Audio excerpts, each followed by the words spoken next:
Well, hello everyone, and welcome to Painless Universal Conversation with myself and Welsh. Today we'll be talking about the issue you suffer from when something happens so suddenly. When all of a sudden you start off the year perfectly, then all of a sudden it goes wrong. From one bad event to another to another. And guess what? My guest just suffered from that. My guest, Mercy Darling, went through this enormous pain in 2017, and this led her on a path of rediscovering her true self. Now, well, let me tell you a little bit about my guest. Mercy Darling is an author, a belly dancer, showgirl, circus acrobat, burlesque dancer, and a preschool teacher. She's performed around the world and lived in Paris, Florence, Hollywood, Boston. She is a mother of two fabulous teenagers. She's taught children all over the world and volunteers with terminally ill children for more than a decade. She's written multiple publications. But what's most inspiring about her, because when we think of people who are belly dancers, we don't think of the qualification behind them. She has a degree from Harvard University and UCLA. Fascinating woman. She's written numerous books, and two of them have become bestsellers or best-selling books. So, let's get to meet Mercy and ask her how she dealt with the 2017 pain and found her joy. But most importantly, let's ask her about her journey of her career and how she managed to balance being a belly dancer and also getting a high prestigious degree from a very, very top Ivy League university. As you all know, Harvard University is one of them. Meet my guest, Mercy Darling. Well, hello everyone, and welcome again to Painless Universal Conversation with myself and Welsh. As I said, we have Mercy Darling. She'll be telling us about her own journey in 2017 that led her on, a painful part that led her to find her own joy and how she did that. But before we go into all of that, there's so much more about her that she has to tell you herself. Let's meet Mercy Darling. Mercy, how are you? I am good. I'm just back from Mexico. Oh, wonderful. How was that? How was your trip? It was wonderful, wonderful. It was, Mexico's magic. Mm. And I was very surprised. I mean, it was so eco and so clean. Maybe it was the resorts we were at, but it was just, turquoise waters and Nice. monkeys swinging through the trees and endangered sea turtles laying their eggs and baby turtles being, it was just really, really magical. Oh, that's Peacocks like swinging their tails. You look well rested. And where are you joining me from today? Boston. Oh, wow, lovely. I like Boston. I think it's one of the most beautiful states in the United States. I'm not sure why. I just love it. It's so cool, quiet, and gets things going, but in a silent way. So I love it. I'm super glad to talk to you. Your story of you've gone through so many, you went through so much in 2017, and you didn't let that stop you. You didn't say, okay, this will mess my whole life up. I'm just gonna, but you kept going. Before we get into all of that, can you tell us a little bit about yourself? Who are you? Okay, I was a professional belly dancer all through my 20s. I danced belly dancing, burlesque, in the circus. I was an acrobat, and I danced on tour with the Go-Go's, Paul McCartney, and the B-52s. And when I was 29, I decided, I would love reading. I'm a huge, huge, huge voracious reader. One of those weirdos who loves studying. I love studying. I love research. So I went back to school and went to UCLA, went to Harvard, and then I had two children and lived in New Orleans 7 years. Now I'm back in Boston. But I had this very magical life, and when I had my family, my children, and I just thought, okay, this is so perfect. I can't believe I got this chance. I didn't think this would ever happen for me. And then it all blew up And that's just there. 2017. Yeah, I know that one was really, unbelievable what happened in 2017. But your belly dancing, I mean, when people think of belly dancing and think of you going into Harvard, how do you combine the two? Because honestly, it's not something you would think of someone who's a belly dancer to be at Harvard University. Tell me, what was different about you? Okay, well, here's the secret that people don't know about Harvard. Harvard actually really likes wacky people. So, they have a reputation for having these, overachieving kind of staid people, but certainly in the education school where I was, these people are doing incredible things. They're heroes. They're in the trenches with education. They are living in these amazing, communities all over the world and making a massive difference. So I was really, it's complete opposite of what people think. They this is funny. I actually had written this essay for Harvard to get in, and it was, oh, I believe education changes the world. I love children, da da da. But then my girlfriend had gone to Harvard. She was like, oh no, this is the night before it was due. You need to write about you, like the truth of you. I'm like, I'm going to sound like a crazy person because, I'm writing about growing up with a Mexican in this Mexican family with all these stories of gold hidden in the hills of Mexico. And this is how I grew up. And I grew up putting on theater shows for my neighborhood in Utah, where my family was not an artsy theater family. So, but somehow I did it all myself. So I wrote about all of that. I wrote about my belly dancing. I wrote about, I like to study languages, and I traveled all over the world belly dancing. I called myself the high priestess of sacred moments. I danced for people giving birth. I danced for people on their deathbed. I danced for thousands of bar mitzvahs, weddings, everything. And I was in LA, where they have a very massive Middle Eastern population. So every weekend it was Armenians, Lebanese, Saudi, Persian, Jewish, all different communities. So, and I would dance at all of their events. So, and then I also had worked in LA for 10 years with terminally ill children.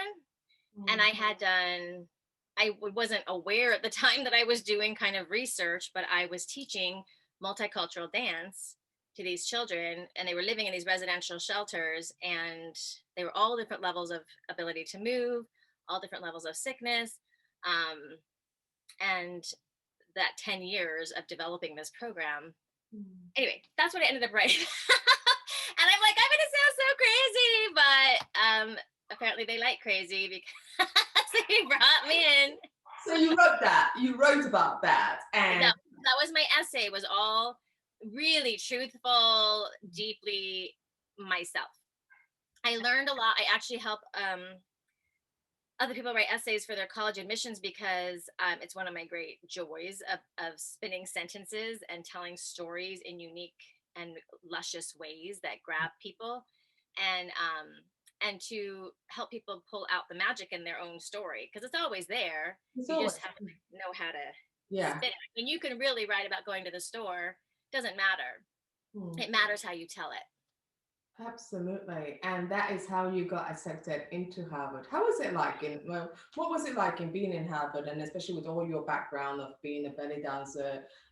You also were, you were a circus acrobat as well. You traveled around. So what was it different now? Now you had to be in the academic side. How was that for you?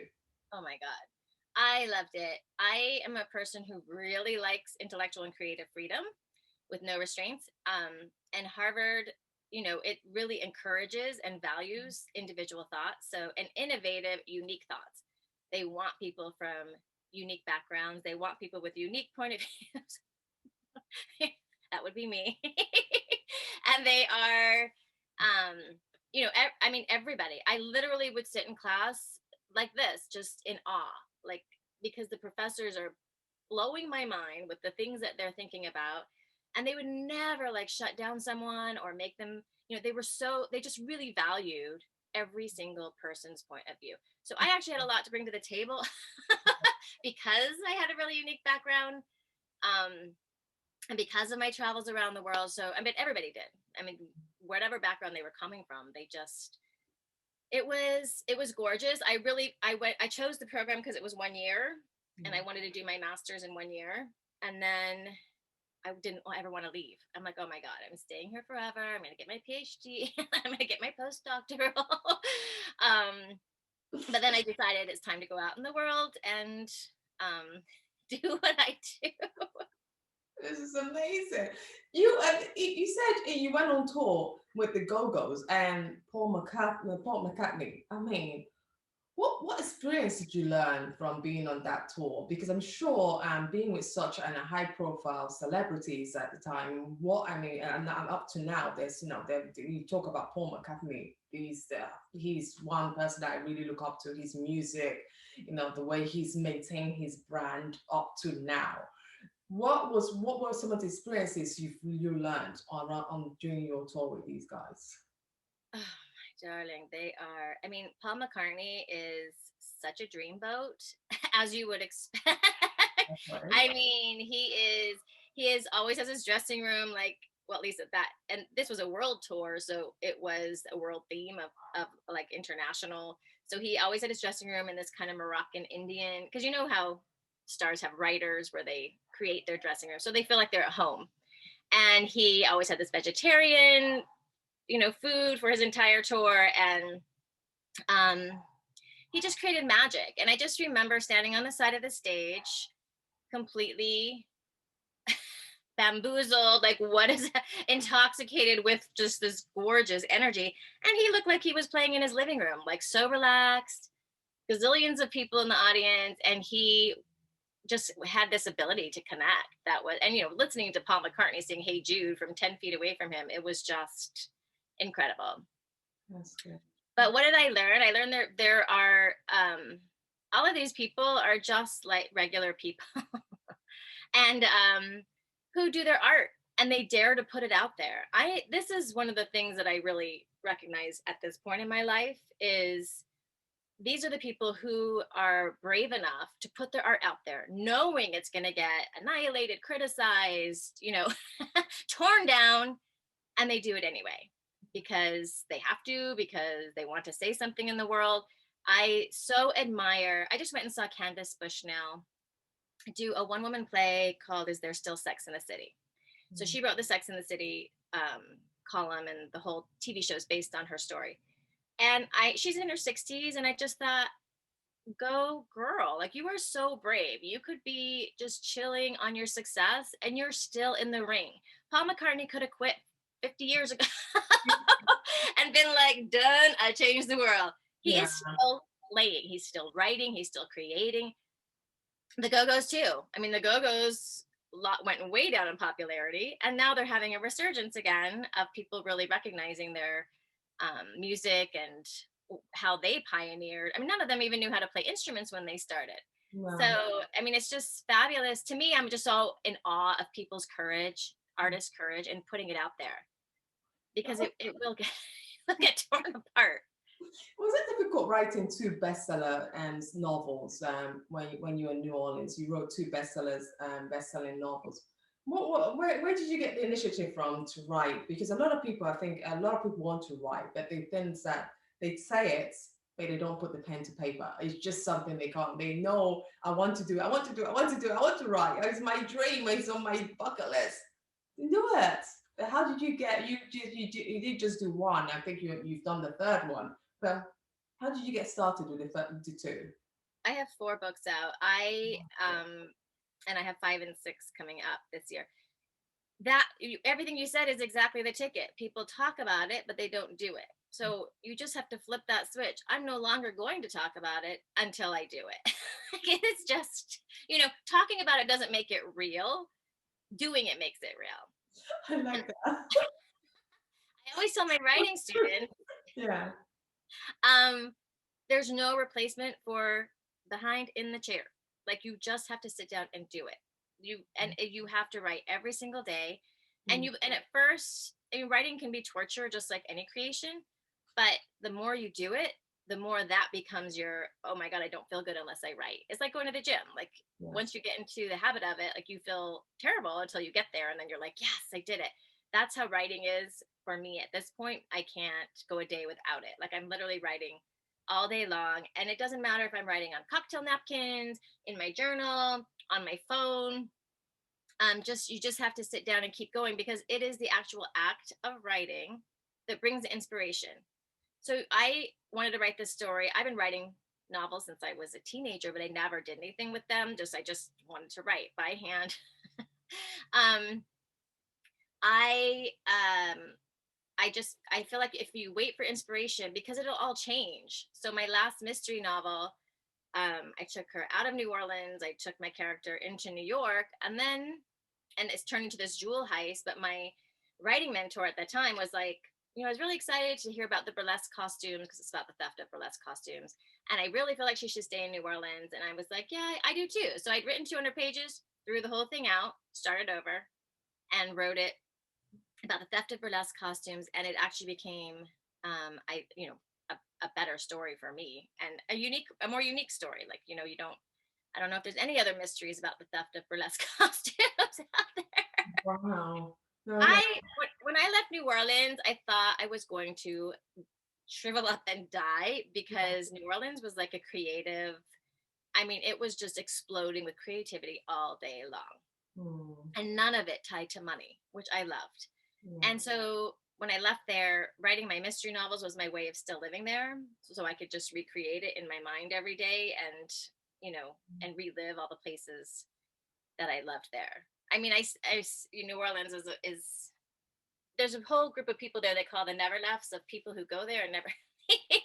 It's just one of those really, really magical places I've that. never been. I've never been, but it's a place I desperately want to visit one day because I've heard so much about it. It's very magical, it's very different, and very vibrant as well. So now hopefully one day I get to see it. That leads me to your question, my question about this pain issue. Because in life we all have our fun moments, our joyful moment, but it comes one time when that pain comes knocking at everyone's door, and it doesn't matter who you are. I say to people, even people with chronic illness, you're not in pain the whole time unless you're very unfortunate. And so I really hope for people who have to deal with pain every day that they get better. But when you're normal and it comes a day when that pain will come knocking at your door, and your one came in 2017. That pain came knocking at your door in the form of your world was shattered. You lost your father to cancer. Not as if that was bad enough. Your marriage failed. You lost your marriage to cheating, and then your best friend committed suicide. I mean, when when all of this was happening, I mean, how did you kind of process what was going on in your life at that time? Because it was all happening, and that year, I mean, I think, did it happen in 1 year? Yes. Yes. It was. I just get chills even thinking about it. I'm still grieving. I will be grieving forever. I'm a different person now than I was in early 2017. Um, Hmm. but I brought my father to care for him, so I literally was with him. Hmm. When he took his last breath, and my father was very beloved, as so many of our fathers are, and he was so wonderful and such a huge loss. Um, and my husband, I didn't know my husband was, I thought he was having a mental breakdown. I didn't know he was living this whole double life until 3 weeks later, after my father died. And I learned my husband was having all these affairs and whatnot, the entire time that I was caring for my dying father. So it was shocking and burning. I felt my bones were on fire. When my father was in hospice, my best friend Kim flew in. She was my burlesque dance partner and just my soulmate. And we lived together in LA. She flew in and helped me with my children because my husband was not around, so I could be with my father. So 3 weeks later, she flew back out again from LA to Boston, which is far, and held me while all of his stuff was moved out, and while we went through all the horrible logistics of just the separate. She went. I didn't know how to work anything in my house. So because everything was on my phone and technological. So she went around and like figured out how to work everything, left me direct. It was just beautiful. Mm. Um, and then a year later, I mean, she was bipolar. So this was her third suicide attempt. This one was not an attempt. It actually um, succeeded. But I had taken her into care the last two times. So she tried in 99, she tried in 2003. In 2003, I took her into long-term care where she was in a facility for 6 months.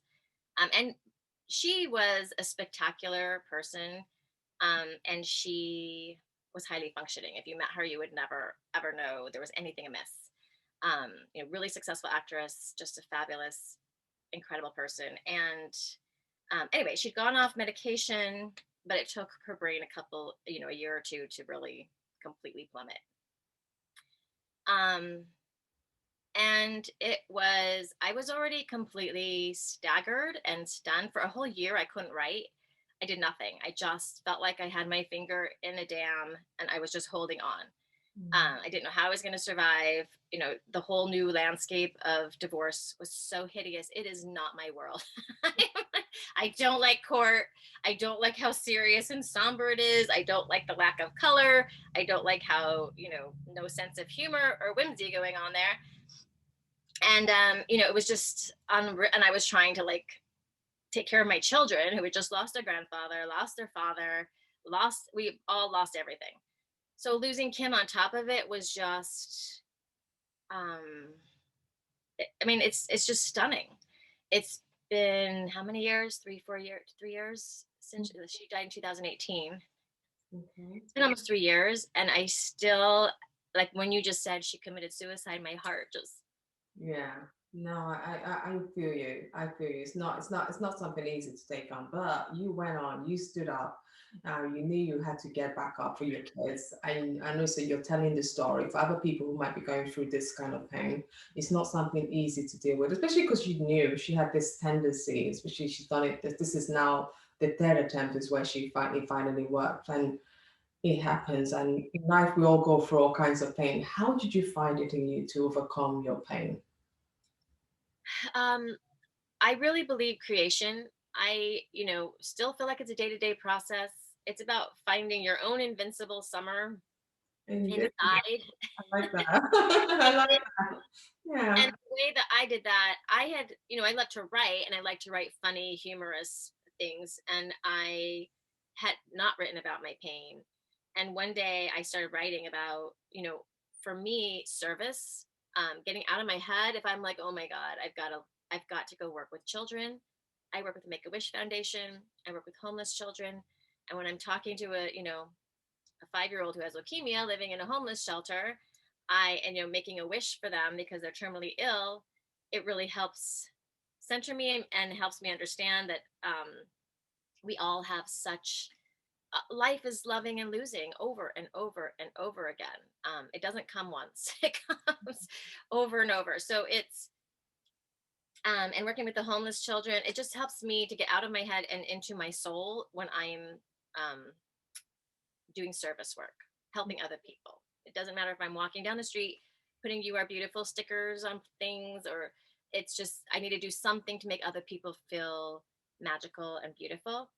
Mm. That was piece one. I wrote about that, and there was a lot of positive response from thousands of people. So I thought, okay, um, I don't know what else to do. I'm going to keep writing about the pain. And I was also painting and just creating nonstop, because I feel like creating is the opposite of destruction. So when everything was destroyed, creating helps to like start shining light, so it's not just so sharp and jagged. Yeah. Also, I teach this in my writing class. Studying mythology, fairy tales, and ancient cultures for me is very, very healing, because there are endless stories about navigations, other people going through this loss for centuries, of how they got through it. So I literally could take any fairy tale from Cinderella to, the Hansel and Gretel, and I can like give it the archetypes and transmute it into, oh, this is about empowerment. This is about burning to the ashes and the cinders and rising again. This is not about male female. This is about energies coming together, and they all have it's okay. So I teach Joseph Campbell in The Power of Myth. I teach Clarissa Pinkola Estes, Women Who Run with the Wolves, and all these ancient legends. There's just so much wisdom for me in my just an emotional kind of map that goes beyond the logical mind. Mhm. I mean, am I making sense? Yeah, Like, yeah, no, you're making sense because yeah, it's a way, it's a process, it's a way of teaching, and I think through the teaching, this brought out that joy in you. But you also went on to write your memoir, and that memoir, Divorce Diva. I like the name. It was, so this memoir talks about your own journey of going through your divorce. But I mean, the Divorce Diva. Why Divorce Diva? What is the name trying to tell us? And could you tell us a little bit about about your book? I'm all about spinning pain into gold, like Rumble, spinning the straw into gold. Divorce Diva it was me blogging and writing about, very like kind of my own intimate moments and my own emotional journey. I was very, very open because I'm like, I have nothing left to lose at this point. Yeah. So I'm just gonna tell my story. And Divorce Diva, I mean, divorce is one part of it. The story is about overcoming grief, not overcoming grief, because I feel like I will be grieving forever. It's not like, okay, I grieved and now I carry on. Yeah, and you put that in the way you've grieved, you've done it. Yeah, that is it. I put this in the No, no. it Some comes you. back. It comes back. It's ongoing. And Mm. certain things, I just wrote this morning about going to my niece's wedding in Mexico, and I was not expecting the stings, the slings and arrows of being a divorcee, my first time as a divorcee at a wedding, which is all the celebration of hope. Everyone's all, yay, hopeful. And, then this vows and all these flooded memories come back to me of my vows. And then, and it hurts. And the slow songs, and everyone jumps up and dance, and I'm just, wah, wah, by myself. But then I'm like, I actually am teaching. I really loved being by myself long before I was married. I just didn't know I was going to be back here again. So but it is a familiar feeling because I've been here before, and I actually really love doing my own thing. Like, I love my freedom. I don't have to consult with anybody ever. I just accept my own heart. I've been teaching myself I'm like, I need to start traveling again by myself because my children are getting older. So I just took, a trip to New York for the Dolce & Gabbana cocktail party. It was completely magical. Yeah. I just went to Candace Bushnell's, show. I just, so I'm like, I'm going to go and do what I feel compelled to do, even if I don't know why, Yes. on my own, without another person. Absolutely. And I'm at the wedding. I'm like, I wouldn't even want my ex-husband here. He would have been in the corner on his phone and scowling at me the whole time anyway. So but I did feel hurt and sad for myself. But I learned, I'm like, okay, but we're going to spin this. Like, I wouldn't want to be dancing with I wouldn't be dancing anyway with some guy. I now get to enjoy this wedding on my own terms. And how I absolutely love weddings. So I'm going to take that joy back. And this has happened over and over again. I took my children to Venice on a healing trip. And, I always loved opera. My ex didn't love opera. So I'm like, now I get to reindulge my love of opera. So I took my children to Musica Palazzo, which is ancient palace on the water in Venice, and they did a fantastic opera, and it was so wonderful for me to like introduce them. I mean, what a way to go to your first opera. I love this. Yeah, I know. it was interesting. I find traveling to be very healing because I do enjoy feeling lost. I like being in other countries because I like when my neurons all like wake up and are like, where are we? So I took my children on an epic trip. I'm like, we need something, my God. We need something to look forward to. We need something that is just big. So I turned 50, and this is after everything happened, and I'm just like, I don't know what to do. So I'm going to take them on this my dream trip. Yes. So we went to Venice. We took the Orient Express to Paris. We stayed in Paris. We went to all the museums, and I always make them go see Starry Night in New York. It's like we go visit our old friend Starry Night because I'm a huge Van Gogh lover. We went to the immersive light Van Gogh exhibit, which was so soulful and mind blowing. He also committed suicide, and so it was just, these are all things that heal that I didn't know were going to heal. Yeah. After Paris, we rented a car and drove to see Josephine Baker's castle so we could see her costumes. Mm. And then we went to Burgundy. That was my portion for my wine, because I love Burgundy wine. And then we flew home. But it's like the treasure that keeps on giving. Like we could talk about the trip and our plans for the trip for months ahead of time. And then for years, for the rest of our lives, we'll have those memories Exactly. coming back to us. I mean, to me, it's not like I'm a Rockefeller. I'm like, I'm going to figure out a way to pay for this trip. I had been trying to figure out, I didn't want to keep my jewels that my husband had given me because they all were symbols of broken promises to me. So I ended up being able to sell them on eBay. Who knew? I didn't know eBay bought jewels. And it paid for a portion of our trip. So I'm like, well, this is a really good use of these jewels is to Wow. create memories with my children that can never be taken away. Yeah. No, I'm so glad that we had this chat because I think so many people are going through enormous amount of pain, especially now with the pandemic that has led on to more divorces, suicide has gone up, and people's parents, especially when it started, it was the older people getting that were dying from it. And there it was in 2017. You went through this, and this conversation is so important to teach people. Doesn't matter what you're going through, you must find your way out of that pain through one way, find what gives you joy. And the final question to you is that what next for you, Mercy? What are you doing next? What have you got plans for? You've got these things that's happened. You're finding your joy in so many different ways. So what next for you? I can say I'm finding my joy. I believe in the magical moments. I feel like, those are the things you hang on to: the butterfly that flies by, the moment you jump in the sea, the walk in the woods after rain. Those little moments are the magic. And um, for me, for my next step, I'm working on my next mystery, which I'm really excited about. And I have actually a book of goddess fairy tales coming up that are all kind of goddess mythology stories. Mhm. And I just been planning my trips, traveling, and um, a non-fun thing coming up is I have a hip surgery coming up. But I'm Oh, trying to view all of surgeries and COVID and all these things as it's really frustrating, obviously, to ever be told you have to sit still. But I'm trying to view them as opportunities to just go deeper. yes. When COVID hit, my divorce had just ended, and I was like, yes, my God, okay, we can like move forward, onwards, and upwards. And then COVID hit. Yeah. Like, well, I guess we're moving onwards and inward. Um, I was there were many gifts in it. I got to spend so much more time with my children that I never thought I'd get that time with them again.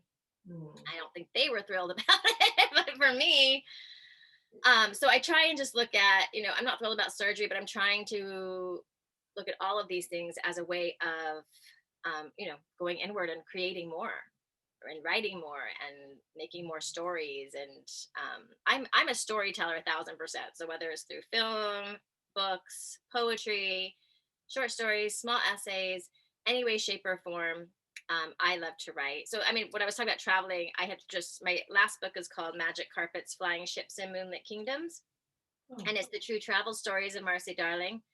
And I write, it's a whole bunch of small vignettes of travel stories. And they are, I mean, I really have loved writing in a really short form. I had never done that before in such a short way. So it's exploring creativity, really.